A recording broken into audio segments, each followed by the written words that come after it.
Omalooming läbi elu. Tänane on eriline, sest et stuudios on ainult noored, kaasa arvatud saatejuht ise.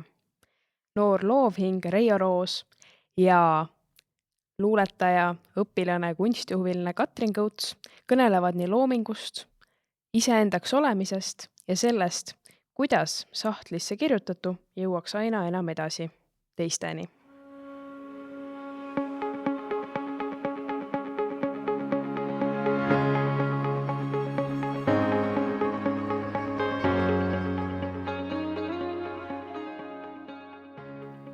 Tere tulemast taskuhäälingusse inspireerivad raamatud. Mina olen Triin Sooäär ning see podcast valmib noorteinfoportaali Teevid eestvedamisel, olles toetatud Euroopa Komisjoni poolt ellu kutsutud Euroopa noorteaasta tegevusest. Kui sa veel ei tea, mis on noorteinfoportaal Teevid, siis tegemist on Haridus- ja Noorteameti ehk Harno hallatava infokanaliga, mis on teenus noortele. Aga tänases episoodis Omalooming läbi elu on meil külas kaks väga loomingulist hinge. Üks on loomeinimene Reijo Roos, kes hiljuti lõpetas gümnaasiumi ja teine on õpilane, samamoodi loomehuviline, kunstihuviline Katrin Kõuts, kes veel käib gümnaasiumis. Nii et täna on selline täitsa noortesaade. Aga võib-olla alustakski kohe sellega, et Reijo, kes sa oled, kus sa tuled ja millega tegeled? Tere, mina olen Reijo ja mina tulen Tallinnast. No ma ei tea, minu kohta öeldakse luuletaja. Ma arvan, et see on see, millega ma tegelen, kuigi ma tegelen teiste asjadega ka, aga need vist ei ole veel nii silma paistnud. Mis need teised asjad siis on? Need on, ma ei tea, arhitektuurist kuni ettevõtluseni mingid väiksed mõtted, mis ei ole veel nagu realiseerinud. Aga jah, siuke Eesti-Soome luuletaja, ma olen pooleldi soomlane ka ja siis kirjutan ja teen raamatuid ja teen, mida hingi haldab. Õnneks me oleme siin sadama kandis, nii et peaaegu Soome ja Eesti vahepeal. Ja siin mulle väga meeldib, see saab merd vaadata ja tead, et Soome on lähedal. siis kõlab nagu mingi luuletus juba, okei. Ja vaikselt tuleb luuletus Katrin, on kusjuures mu klassiõde ka, aga... Surprise, surprise! Teadnud, mõlemad käime PMG-s. Jaa. Minu kohta siis veel. Sa küsisid mult, kui sa kirjutasid, et mis tiitel mul olla võiks või kuidas ma ennast nimetaks. Ja see oli ausalt kõige raskem küsimus neist kõigist. Ma istusin rongis oma sõpradega pärast 2 päevast kirjutsemist. Siis ma olin endale mingi, kuulge, kes ma olen? Kas te teate või? Siis ta oli ütled, sa oled noor luuletaja. Siis ma olin nagu, ei, ma ei ma vahepeal kirjuta midagi, ma ei tea. Siis ta oli nagu, ütles, et sa oled mingi noor. Siis ma olin nagu, see on liiga igav. Ja ma lõpuks ei mäleta, mis ma kirjutasin sinna, aga jah. No ma olen noor neiu, ka 2 keelen nagu Reijo, aga räägin teise keelena vene keelt. Vene keeles ma ise kirjuta veel, sest et natuke raske. Aga jaa, ma ei tea, asjatan, proovin uusi asju, kirjutan, kui tunne tuleb ja vahepeal illustreerin ka natukene. Ja Katrin ju lausa illustreeris ühte luulekogu ja lihtsalt kuulajatele teadmiseks, siis siin laua peal on 2 Reijo Roosi teost ja siis üks on Armastus maailma vastu, mis on siis Hella Vitspuu poolt. Täpselt nii, silm nii kaugele veel ei seletanud. Aga nendest kõigest räägime me lähemalt, aga võib-olla alustuseks üldse tahaks teada, et kuidas sai teie teekond alguse selleni, et üldse looming jõuaks lugejateni või ise endale kirjutamisega, et kus see punkt oli? Või on see justkui kogu elu käinud? Natuke nagu kogu elu. Vaikselt olen mingid luuletusi juba väiksena kirjutanud, aga üks hetk see hakkas rohkem pihta siis, kui koroona tuli ja aega oli lambist nagu väga palju ja siis ma hakkasin nagu väga palju kirjutama ja avastasin, et see on väga hea viis mulle, kuidas ennast välja niimoodi elada ja siis samal ajal ma tegin oma esimest raamatut, kus ma enda tekste küll ei olnud, aga see oli 11. klassi uurimistöö Sinisild, kus oli Eesti autorite Soome-teemalisi luuletusi nii eesti kui ka soome keeles. Ja see ka pälvis siin mingi nominatsiooni ühele Hendrik Visnapuu auhinnale. Wow. Ja see oli... wow. Tubli. Ta on see aplausi koht. Jaa, aga see oli minu algus. Tegelikult alles 2,5 aastat tagasi, 2 aastat tagasi. Väga hea algus, eriti näha, mis siin laua peal on. Aga Katrin, kuidas sinuga selles mõttes, et sa oled kirjutad peamiselt sahtlisse ja me loeme neid tavaliselt story'de kaudu või siis on au klassiruumis kuulda, aga kuidas üldse sinul see eneseväljendamine hakkas? See oli kuidagi väga naturaalne. Ma ei tea, ma hakkasin kirjutama, kui ma olin siuke 1.-2. klass võib-olla, aga siis siuksed hästi nunnud, itekad, naljakad riimidega käbi läbi luuletused ja siuksed jõululuuletused, mida vanaisale lugeda kuusepuu ees. 7. tegin isegi loovtööks oma esimese luulekogu, aga see pole nüüd üldse nii official, seda on täpselt 3 eksemplari. Üks on minu kirjandusõpetaja käes, üks on minu vanaisa käes ja üks on KSG käes, sest nad ei andnud mulle seda tagasi. Vot, aga jah, sellest algas see minu algne nii-öelda luuletamine, aga mingi hetk ma väsisin sellest ära, ma tundsin, et see on natuke liiga tiitekas ja siis ma ei kirjutanud üldse. Ja mingi hetk tuli noorus, tuli palju emotsioone, millest sa ei saa aru ja millest sa ei oska kellelegi rääkida ja siis see jällegi tuli naturaalselt minu juurde tagasi ja see kirjutamine lihtsalt hakkas kogunema sahtlisse väga pikalt salaja ja siis nüüd praegu hiljuti olen veits hakanud neid sahtleid avama teistele ka vaatamiseks. Nii et tore, kui need sahtlid lõpuks nagu avanevad, et ei kiilu rohkem kinni, et keegi ei pane sinna superattakke vahepeal. Mina ise. Aga Reijo, sina, kui sa hakkasid üldse oma nii-öelda loomingult avaldama ja kõik, et millised võib-olla stigmad või muud sellised asjad, vastuolulised teemad, sa said aru, et vot see ei olegi enam päriselt nii? Või mingisugused justkui müüdid, et nüüd juhtub see või nüüd juhtub see? No üks asi, mida ma, see on võib-olla lihtsalt julgestuseks öelda, et nagu lihtsalt kui te kirjutate, siis nagu päriselt nagu saatke ka need kuhugi, nagu te olete juba kui te juba kirjutate, siis saatke värskesse rõhku ja teistesse, ma ei tea, luule mingisugustesse ajakirjadesse ja lihtsalt võtke nagu kokku ja saatke. Paljud on mulle öelnud, et nad ei julge, sest issand värske rõhk on nii suur asi, aga Katrin tõstab kätt samal ajal. Aga jaa, üks teine asi, mis minu meelest, mida ma avastasin üks hetk, on see, et sa saad ka kirjutada siis, kui sul ei ole nagu seda tuju, et paljud kirjutavad, kes sahtlisse kirjutavad just siis, kui mingi tuju tuleb, aga tuju tuleb sul võib-olla korra poole aasta jooksul ja see ei ole just väga produktiivne või et võib-olla see oleks sa saad nagu lihtsalt istuda maha, võtad enda ette paberi ja hakkad nagu lihtsalt midagi kirjutama. Sa ei pea mingit ilusat luuletust kirjutama, aga sa võid lihtsalt natuke hoida ennast soojas ja niiviisi ka kirjutada, et see on täitsa võimalik. Ja nüüd mul vähemalt on see muutunud nagu suht harjumuseks, nii et ma ikkagi, kui ma mingi 3 päeva ei kirjuta, siis natuke hakkab käsi värisema juba, et neid oleks vaja nagu vähemalt mingi nagu jama kokku kirjutada, et siis saaks jälle nagu käe soojaks. Nii et selline vaikne rutiin on juba tegelikult tekkinud. Jaa, on küll.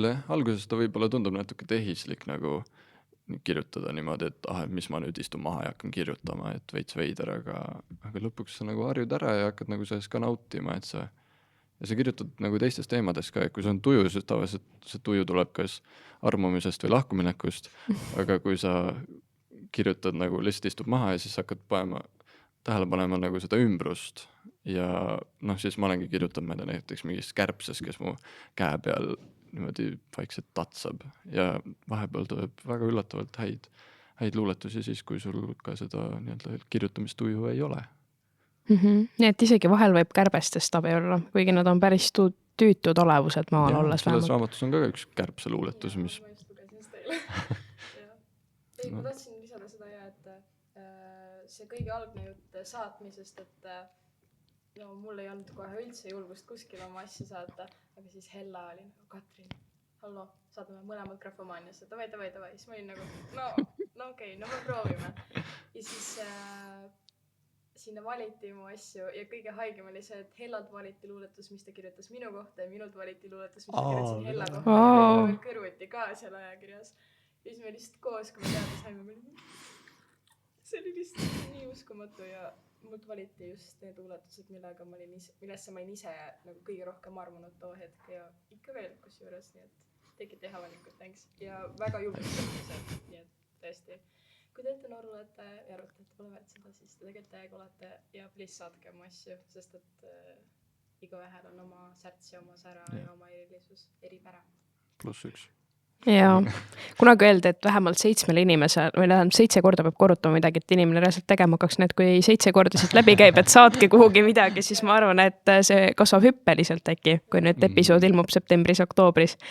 Aga me jõudsime otsapidi Grahvamaaniani, Kirjanike Liidu noorteni. Reio, oskad sa seda seletada, mis asi see nüüd siis õigemini on? Mis asi see Nagu on? siuke vana inimene. 3 korda juba seletab.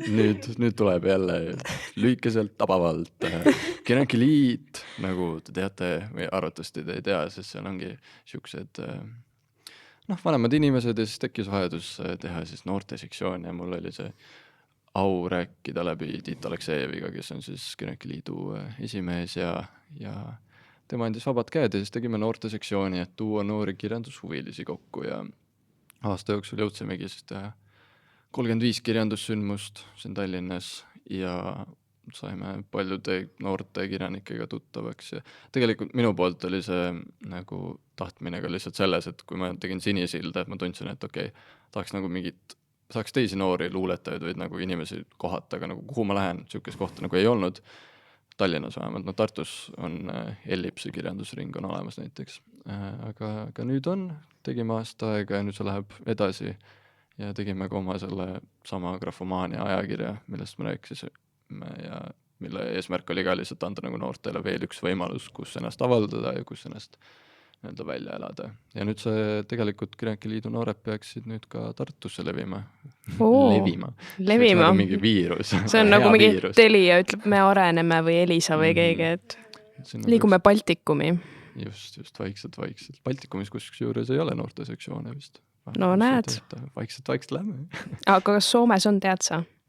Nii palju, kui ma tean, ei ole ja ma võib-olla lähen Soome tööle, nii et ma mõtlesin, et see oleks hea nali, kui ma läheks igasse riiki ja hakkaks noorte sektsioone igal pool tegema.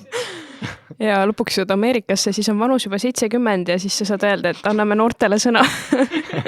Aga mida see mees noortele? Ja. Mina on igavesti noor, uskuge mind. Jaa, väga äge. Aga Katrin, kui nüüd üldse küsida, siis kellele on kõige julgem avaldada oma loomingut? Mida sa oled tulnud? Kas klassile, koerale, emale, isale? Koera mul ei ole, sest ma olen allergiline, mul on maad. Aga ausalt, nagu ma enne mainisingi, Hella vist oli esimene inimene, kellele ma üldse ette lugesin oma luulet. Aga hiljem kuidagi hakkasime emmega üksteisest paremini aru saama, nii et ma hakkasin talle tasapisi esitama oma asju. Ja shoutout meie kirjandusõpetaja Marju Kekiševile, kes meil klassis nii turvalise õhkkonna loob alati, et ka seal mul oli väga personaalseid asju, väga turvaline ette lugeda ja selliseid asju, mis ma kunagi ei mõtlekski, et ma klassi ees loen. Ta on andnud vabad käed sellele, see on lahe. Nii et jaa, see praegu on turvaline igale poole mul esitada oma asju, sest ma tunnen, et ma olen nii halb oma enda saladuste hoidmisega ja oma enda probleemidega ise hakkama saamisega, et mul on kergem need lihtsalt maailmasse paisata ja lihtsalt olen nagu, jaa, kuulake kõik, mul toimub selline asi elus ja te võite kaasa elada, te võite täiega heitida seda või te võite mulle kirjutada, et vau, see üks lause oli suht hea seal, et pane edasi, jaa, oli nice. Et selles mõttes jah, see tagasiside väga julgustab igale poole jagama oma asju. Kuidas Reio sinuga on olnud, et kellele sa võib-olla algul avaldasid ja kuhu punkti sa nüüd oled jõudnud? Ma ei tea, miks ma nii veider olen, aga ma saatsin nagu otse lihtsalt värskesse rõhku. Ja tõesti väga veider. Ja ei no, kõik lähevad kuidagi nagu räägivad tuttavatele või näitavad tuttavatele. Sa läksid otse? Ma läksin, minu see on just nagu see on ülilahe selles mõttes. Jaa, aga see on nagu selles mõttes turvaline ka, sa saadad lihtsalt meili ja nagu sa ei pea kellelegi näkku vaatama, nad saadavad sulle kuu aja pärast meili, et kuule jaa, nagu see on hea ja siis nad ütlevad selle keskel, et midagi on halvasti ja siis nad ütlevad, et tegelikult see on ikkagi hea. Ja siis mul läks nii hästi, ma sain täitsa esimese korraga, aga siis sinna, aga jah, ma arvan, ma niimoodi väga ei käi näitamas inimestele, ma vahepeal Instagramis midagi jagan ja aga ma arvan, et just see raamat ongi nagu minu jaoks see meedium, mille kaudu ma näitan, et näete, siin olen mina raamatus ja kui tahate oske, kui ei taha, siis ärge tehke midagi. Aga üldse see raamat, mis meil siin on üliilusate siniste kaantega ja on ka valget, nii et natuke sellist Eesti hõngu on tunda ja Soome hõngu heas mõttes. Aga kuidas üldse jõuda selleni, et luulekogu on avaldatud? jaa, see on nüüd, kui ma olen 3 raamatu juures olnud, selle tegemise juures, siis see on suht nagu kindlad etapid ikkagi, et mida sa pead läbima. Põhimõtteliselt, kui nüüd väga kiiresti teha mingi overview, siis sul on vaja käsikirja, et oma tekstid kokku võtta, saata neid toimetajale, võib-olla keeletoimetaja, sisutoimetaja või lihtsalt üks toimetaja, kes teeb kõike.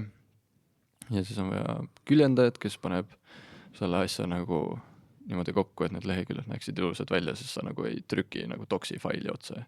Ja selleks on ka nagu eraldi inimene või siis küljendaja võib-olla ka selle kujundajaga koos, kes teeb siis selle kaanekujunduse ja sees ka võib-olla midagi, see oleneb iga raamatu puhul, illustreerija võib ka olla ja siis läheb trükki ja siis need peab poodidesse viima, mis tundub nagu väga palju tööd võib-olla mõne jaoks, aga siis sa võid lihtsalt saata kirjastusele ja siis nad teevad kõik ise ja show. Aga sa mõtlesid, et sa teeks ise? Ja ma teeks ise, seal on lihtsalt kogemus on väga lahe, pluss mul on see nagu väike ettevõtlikkuse nagu pisik on ka sees ja siis ilmselgelt siis selle kaudu sa ka teenid rohkem, sest kirjastus võtab lõpuks vahelt. Aga kuidas? Ma tahtsin ise ka küsida, sest ma praegu veits üritan ise ka oma raamatuga tegeleda. Esimene sama tehtud, trükkisin välja kõik oma 130 lehte, mis ma sinna mõtlesin panna ja praegu sorteerin teiega ja parandan asju, aga jah, ma pärast veel detailsemalt küsin sulle mingeid asju kirjastuste asjade kohta, sest tundub väga huvitav. Ja paljud noored on nagu just küsinud, et kuidas see käib ja siis ma mõtlesin korra, et peaks tegema mingisuguse väikse siukse nagu memo või jah, mingisuguse sellise väikse nagu ma ei tea, vihiku või mingi, et näete, nii see käib. Ja mingi juhend või midagi. Jah, kuidas teha punkt punktini. Aga vaatsin, sa hiljuti otsisid ka endale toimetajaid või neid, kes 20 tükki, kes välja valisid luuletused, et neid luuletusi vist oli natuke palju uue luulekogu jooks või kuidas see sinna punkti jõudis? No see on nagu seotud sellega, et sa kirjutad siis, kui sul isegi tuju ei ole ja siis sul nagu, kui sa iga päev nagu midagi kirjutad, sul nagu ikka koguneb väga palju. Mul oligi 400 lehekülge nagu siukest toores materjali. Väga palju sellest on muidugi kohutavalt halb, aga ikkagi 2 aasta jooksul jõuab nagu päris palju kirjutada ja ma mõtlesingi, et eelmise luulekogu puhul mul oli kindel toimetaja, aga nüüd ma proovin nii, et ma teen üleskutse ja siis kes tahab, võib üle vaadata. Ja siis 25 inimest oli nagu tahan. Ja siis nüüd nad vaatasid üle ja see oli ka päris huvitav kogemus, kõik nagu näevad täiesti erinevaid asju ja neile inimestele meeldivad nagu täiesti erinevad luuletused. Aga samas on hea, siis vähemalt äkki igale ühele on sealt kelluke võtta, kuidas ta loeb. Jah, ühtepidi see on nagu hea, et sa võid mida iganes välja anda, kellelegi see ikka meeldib, aga teised pidi see on nagu halb, sest sa võid mida iganes välja anda ja kellelegi see ikkagi ei meeldi. Ja päris mitu otsa. Aga kus te üldse tõmbate enda üks piiri, et võt see on nüüd võib-olla halb luule või halb looming ja see on nii-öelda hea, et seda võib avaldada täitsa? Kuidas te ise olete tundnud? Tahtsin sulle hästi kirjutada selle Riia toimetamise kohta, et Storytime praegu täiega expose'in ennast, aga ma olin ka üks sellest inimestest, kes oli, ma võiks toimetaja tööd teha, see tundub nii huvitav. Ja siis ma lugesin esimesi peatükke ja siis ma mõtlesin, et issand, ainuke asi, mis ma parandada oskan, see üks venekeelne viga, mis ta tuli seal. Ma ei suudaks elu sees see luuletus on veits veider seal, tõsta see ümber või pane see teistpidi või pane see lause sinna asemele. Ja mul oli too hetk väga hull lugemise blokk ka ja siis, mis vahepeal juhtub ja siis ma kirjutasin Reiale, et sorry, ei saa su raamatu toimeta, et ma loodan, et... See on täiesti okei. Ei, mitte keegi ei toonud seda venekeelset viga välja, nii et sust oli abi. Tubli Katri, nüüd sul on see linnuke kirjastad kunagi Wikipeediasse panna. Toimetab kuulsa kirjaniku Reijo Roosi raamatus venekeelse vea. Ja, mida keegi teine ei märganud. See on vist 2 täppi puudusid vain. Aga halva hea luuletuse piirist.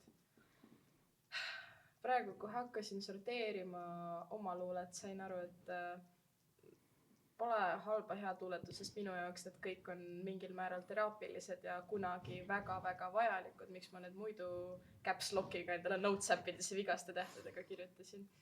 Aga praegu, kui ma hakkasin sorteerima, sain aru, et luuletused, mis ma ei taha raamatusse panna, on need, mis tulid liiga sügavalt ja liiga valusalt ja niiviisi, et ma lihtsalt tunnen, et nad jäävad sahtlisse peitu veel kauaks. Ja need kõige emotsionaalsemad tuletused, siuksed, kus sa ei saa enam aru ka, mis sa kirjutad, sest et nii emotsionaalne on olla, need kipuvad kuidagi nagu sõnaliselt kõige halvemad välja tulema. Too hetk sa tunned ennast nii lihtsalt sisse võetud sellesse luulesse, mis sa kirjutad, ja siis sa kirjutad selle valmis, mul on tavaliselt õhtuti nii, ja siis ma hommikul loen seda, siis ma lihtsalt mingi, mis jamps see veel on? Mul oli nii hiiglaslik visioon sellest luuletusest, mul oli juba illustratsioon sellele välja mõeldud, mis lehekülje numbrid see on. Ja siis ma hommikul vaatan seda, siis ma lihtsalt nagu, issand, sa kasutasid ühte sõna 3 korda, mees, rahune maha nüüd. Armastus, vaata, mõnel on 3 apelsini vastu, sul on 1 sõna vastu siis. Reijo, kuidas sina eristad mingeid asju? See on see toimetamisega väga seotud, see tuligi just sellest välja, et mõnedele meeldib ja mõnedele ei meeldi mingi sama luuletus. Ja siis ma vist sain ka sellest aru, et tõesti vahet ei ole, kellelegi ikka meeldib, kellelegi ei meeldi ja lõpuks lihtsalt minu jaoks nagu sai määravaks see, et mis on nagu praegusel hetkel minulik.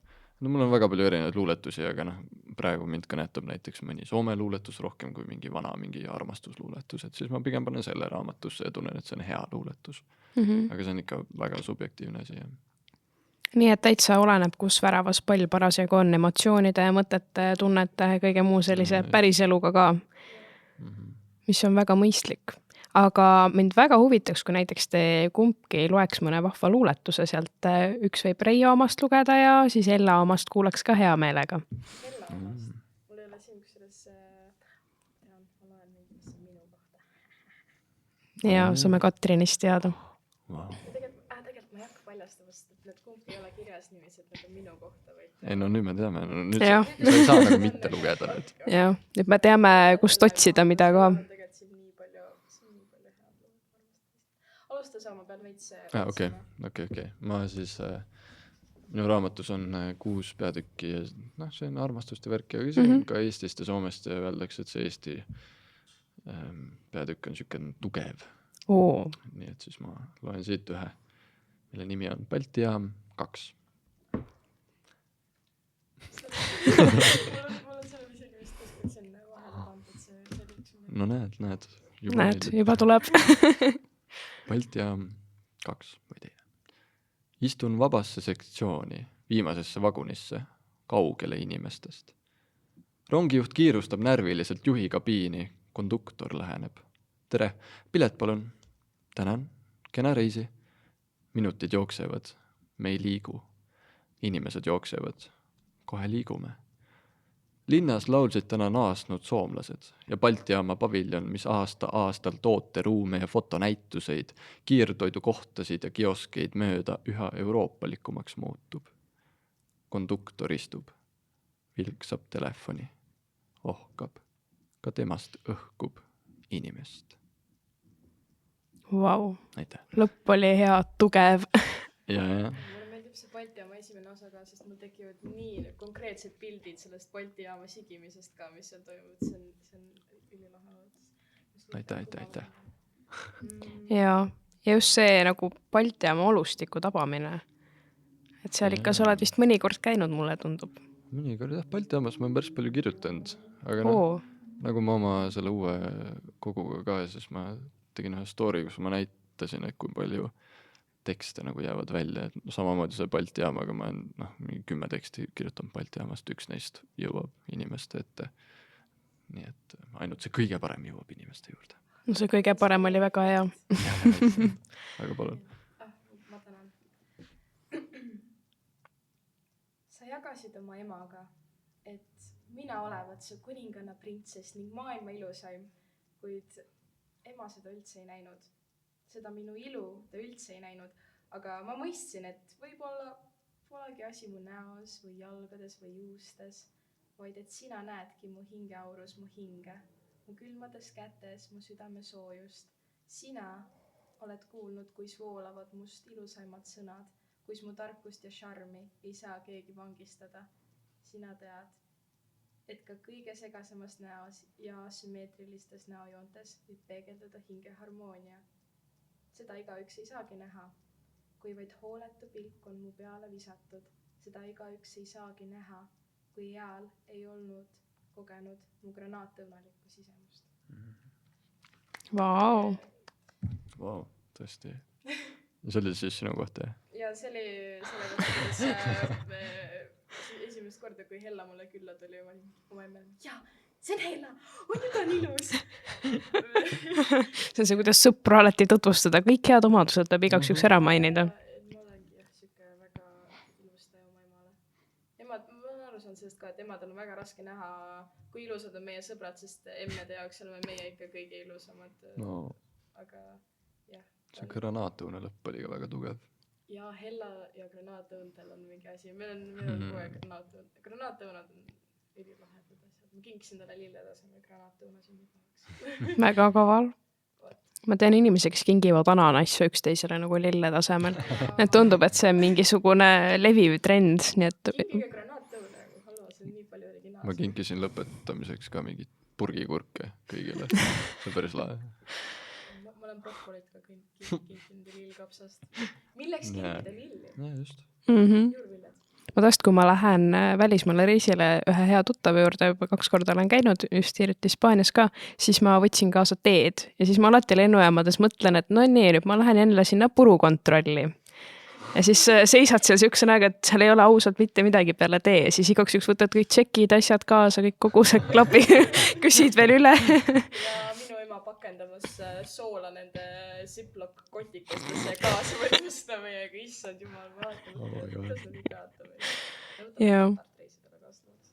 Aga tegelikult üks huvitav küsimus on, mida hästi palju tast küsitakse, et kes on teie eeskujud? Ja ma küsin ka seda puhtalt sellepärast, et tast ütleb nii palju inimese kohta ära.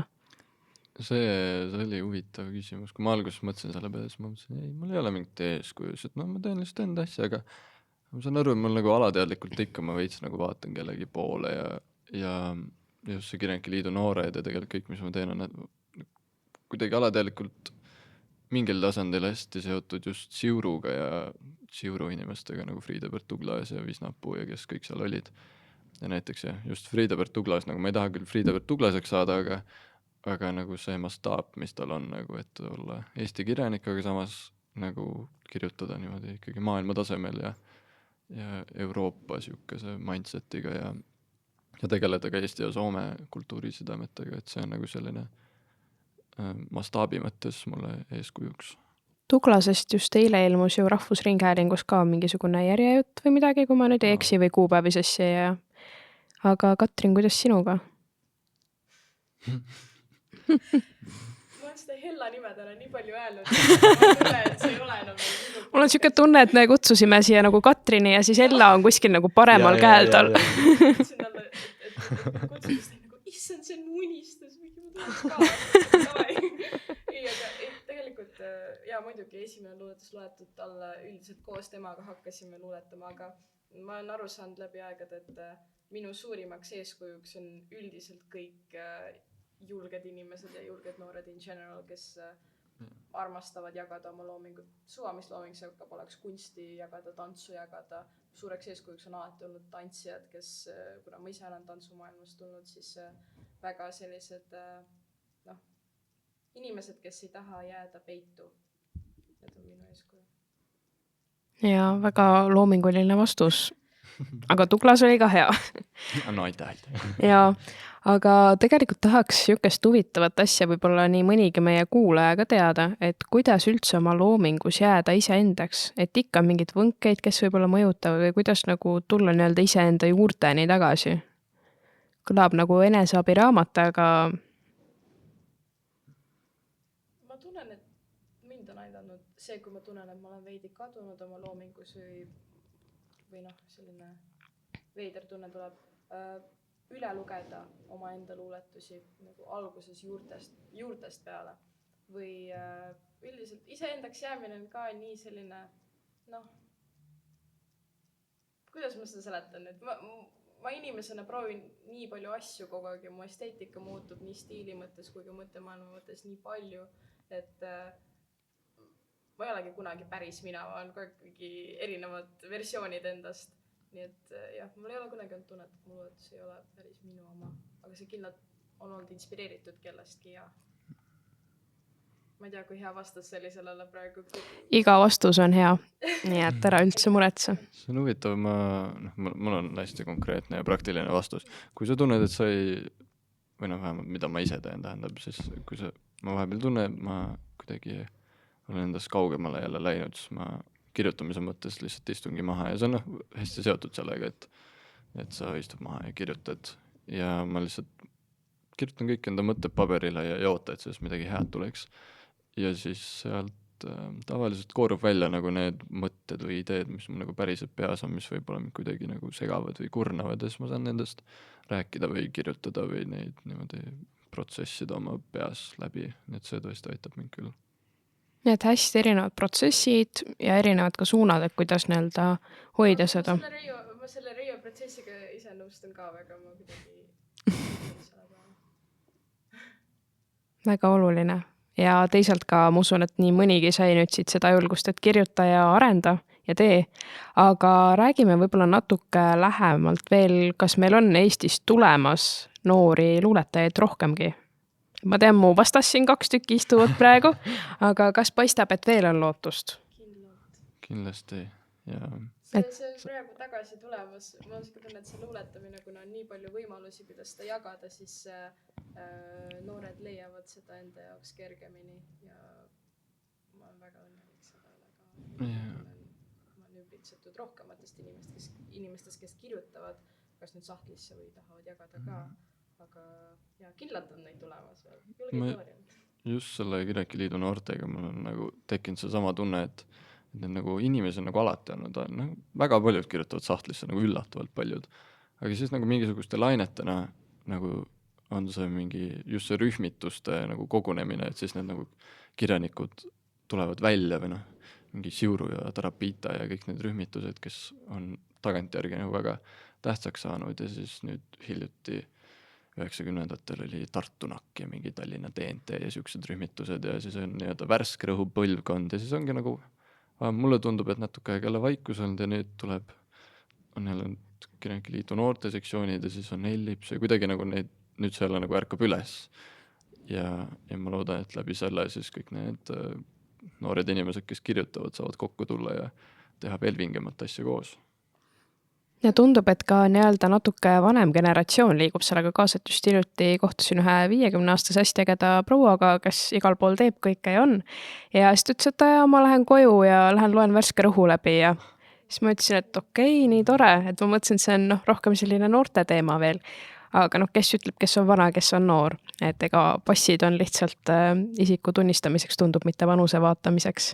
Just. Ja minu vanemad ka, eriti mu ema läbi selle, et mina hakkasin kirjutama, ma hakkasin temaga ka seal värsket rõhku jagama vahepeal ja Graphomaaniat on läbi lugenud ja Hella raamatut ja kõiki neid, et selles mõttes veits pühendan teda sellesse, aga ta mitte päris ei saa kõigest aru. Tema jaoks see vaba luule tundub veits naljakas, aga mis see ikka aru saab, mis tuleb. Siuke uued tuuled ja mis teha. Või siis kirjutatud kellelegi neid käbilugusid ja siis teistele käbi läbi häbi. Iga kord söödad neid 3. klassi luuletusi lihtsalt, et järgmine kord. Aga vaikselt meie podcast aeg triibib sinnani, et lugejatel ilmselt juba kartulid hakkavad läbi keema ja on vaja kurnata ja kõike, kui on pikalt kuulama jäänud, et tahaks teada teie häid lugemiselamusi. Et kuigi veel eraldi pärast ilmub meie sotsiaalmeedias ka ja teie väikse kokkuvõttega, siis ikkagi, mis on need, mida te nüüd tunnete, et tahaks jagada? Tean, et Katrin oli seal üks päris intrigeeriv ja Reio puhul olid sellised hästi hea mõttelised. Kas sa tahad neid sama, mis me sulle saatsime? Ei, sa võid täitsa vabalt võtta. Ma võtan täitsa vabalt ja ütlen 3 erinevat, mitte siis neid, mis kunagi tulevad kuhugi välja. Ja esiteks inimkond, palju töötav ajalugu, mis on siuke hästi populaarteaduslik teos, räägib lihtsalt sellest, et inimesed on head oma olemused, mis kuidagi mind inspireeris ja mulle väga meeldis see mõte. Ja see on, see ei ole nagu otseselt kirjutamisega seotud, aga enda nii-öelda silmaringi võib ju ka laiendada ja just see teebki ka kirjutamises parema. Siis on Kevad ja üldse, mis on üks Ameerika siuke klassikaline luuletaja, keda on nüüd siis eesti keelde tõlgitud ja hästi siuksed ilusad luuletused, kelle vormides ma olen ka võtnud palju inspiratsiooni. Ja siis kolmandaks veel, see ei ole küll nüüd kindel, see on raamatusari, mitte kindel raamat, aga Kirjanikud omavahel on siukene raamatusari, kus kirjanikud siis räägivadki teistest kirjanikest ja seal ongi mingi Jürgen Rooste ja Wimberg ja nii edasi ja vanemaid on ka. Ja see on hästi huvitav, sest see nagu näitab, kui kuidagi inimlikud kirjanikud on. Need lihtsalt elavad oma igapäevaelu ja lihtsalt teevad oma asja ja siis kirjutavad vahepeal ja nagu kirjandusmaastikul ka teavad üksteist. Et need oleks mu 3 siukest raamatusoovitust. Okei, see viimane tundus väga huvitav. Haarame endale. Ma alustan sellest intrigeerivast raamatust, siis, mida Triin mainis. Täiesti kogemata käisime Hellaga Read raamatupoes ja siis vaatasin, et huvitav, et üli naljaka kaanega, et seal on mingi paljas naine, kes vaatab peeglisse. Nekka raamat muidugi. Pealkirjaga Mees. Võtsin selle raamatu täiesti suvalisest kohast lahti ja vaatas mulle vastu selline lause. Kepp on läbi aastate olnud minu lemmik spordiala.